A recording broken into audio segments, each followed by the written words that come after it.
Okay, introducing my next special guest on my show now. It's a pleasure to get Melanie Masson on my show. Good day to you. Hi, Dan. How are Yeah, I'm you? good, thank you. How are you? How is your good I'm self? really well. I'm good, thank you. Lovely to speak to you. Yeah, Thanks for having me you're on. welcome. How was the week treating you?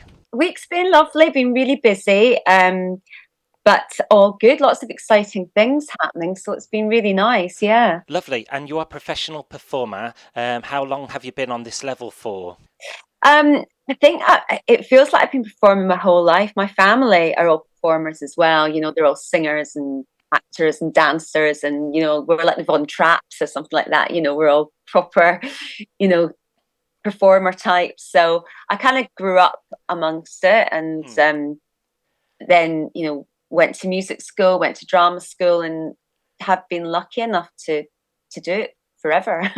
Fantastic. And have you had your ups and downs like everyone does in this field? Yeah, I mean everyone does. I mean it's never plain sailing. They always liken it's always the phrase famine or feast. Hmm. It never seems to be kind of like an even thing. It's like you're either so busy or there is nothing for ages. It's such a weird industry, but things can change very quickly. Overnight, you get a call, you put something out, whatever.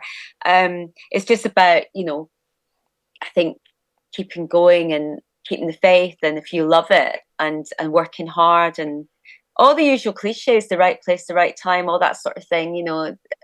And just if you're really really want to do it, you're so determined to do it. I think it's just what drives an artist. Yeah, I just love it. I love performing. I've been really fortunate to be able to make that my full-time profession. So yeah, that's been great. That's so true. Especially like when you were waiting for a job, you're waiting for the phone call. It happens when you least expect it, doesn't it? Yeah, I mean, it's kind of you can be on a roll. I mean, so far, as I say, I have been really, really fortunate, and that's just, it's a combination of being right for whatever it is, having the right sound, the right look, the right, height, the right, so many different Yeah. factors go into performing, whether it's making a record, being in a band, being in a show, a film, or whatever. There's so many different variants. Sure. Um, to me, it's ultimately it's like I said, it's about um, just working really hard, getting yourself out there, putting stuff out, being seen, being heard, and some luck Yeah. and some surround yourself with good people and try and make good decisions and hope it all comes together. So yeah, no, I feel very very fortunate, but this has been so far an amazing year for me. And sometimes it happens like that. You have the most amazing years, and then it can be really, really quiet. Mm. Um, so it's just riding the waves, really. Cool. Now, I just wanted to touch on, like 10 years ago, you're on TV. I just wanted to ask you, because you did an audition for a reality TV show, that the video on YouTube has been seen over 10 million times. Do you still get recognised from that audition piece? Do you know, I do, and it's funny because it was about 10 years ago, but I think my hair is very distinctive as well. I've got lots and lots of hair.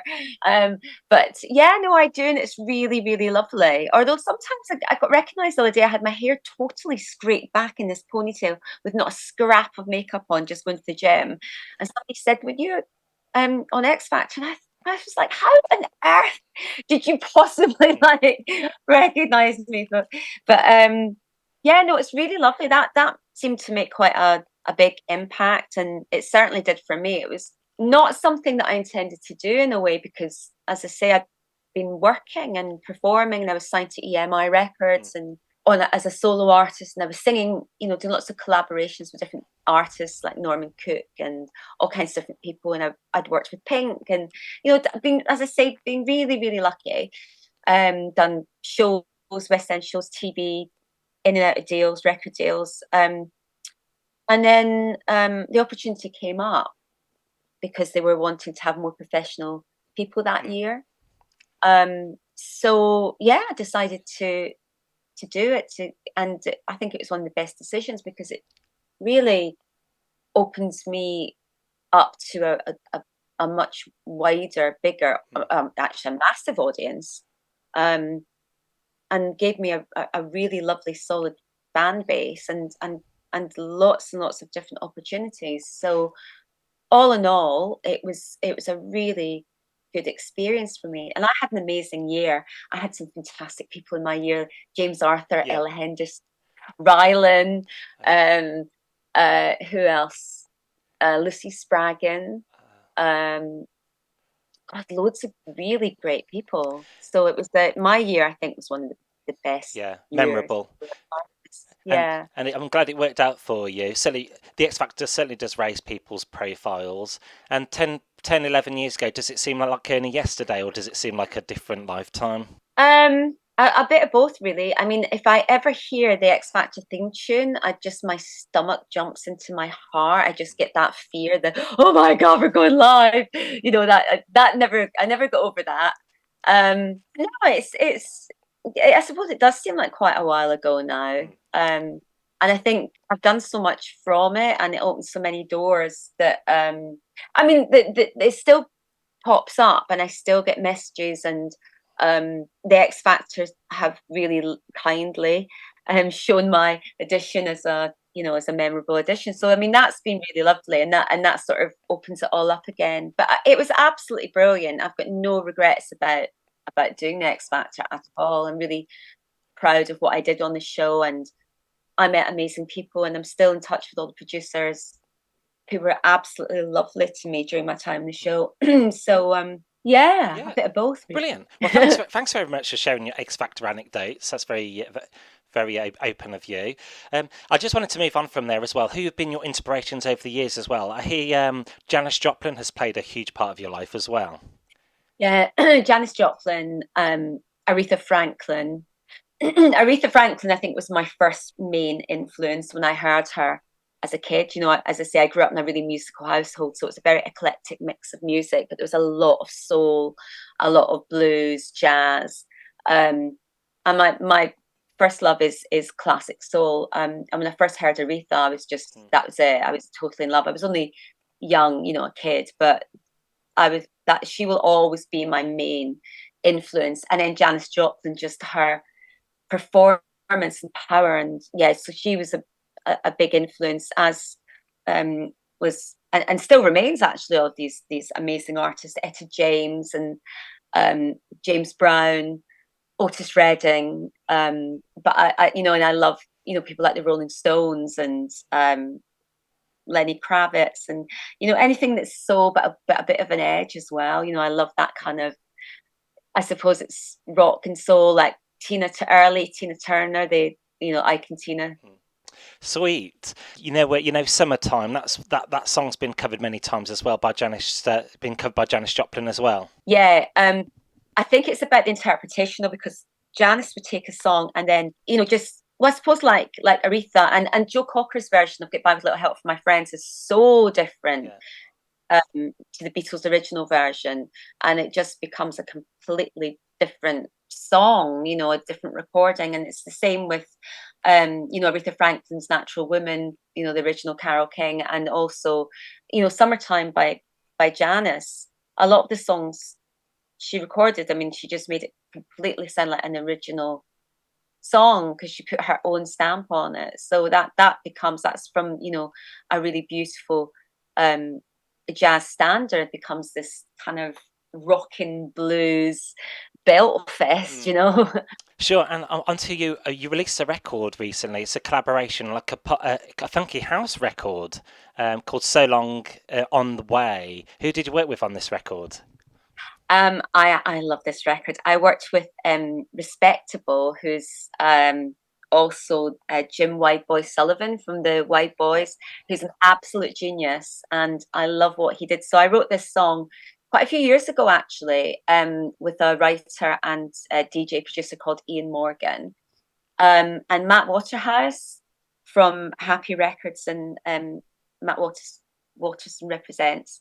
Um, he loved it when he first heard it years ago, and he's got this fantastic label, and he had the idea of re-recording it, and asking Jim if he, would do something on it. So Jim just took the track. I sent him the vocals. I re-recorded the vocals, and he completely wrote a new track around it. And that's what it is. And I'm absolutely thrilled with that. I love it. I love it so much. It's such a feel good track. It's like sort of classic 90s, but it's contemporary as well, but it's got that real kind of retro feel to it. And it's such a party song. It's still got a lot of soul in it, but it's really housey 90s, it's that kind of thing. I absolutely love it. And I'm just really thrilled that people have been loving it so much. And we went into the iTunes chart straight away, and we're now in the Music Week chart. I think we debuted at 30 in the Music Week charts. We've been in the dance charts. There's gonna be a dance remix is coming out of it.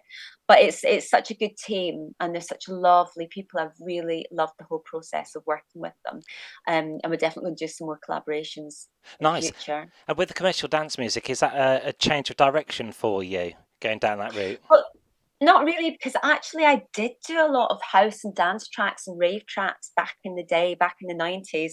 I worked with all kinds of people back then. Like I say, I worked with Norman Cook, I worked with D Ream. In fact, D Ream, Al Mackenzie from D Ream did an original remix of that track sort of back in the day, and so did Norman Cook. And I worked with Prodigy. So I did a lot of kind of featured vocal work.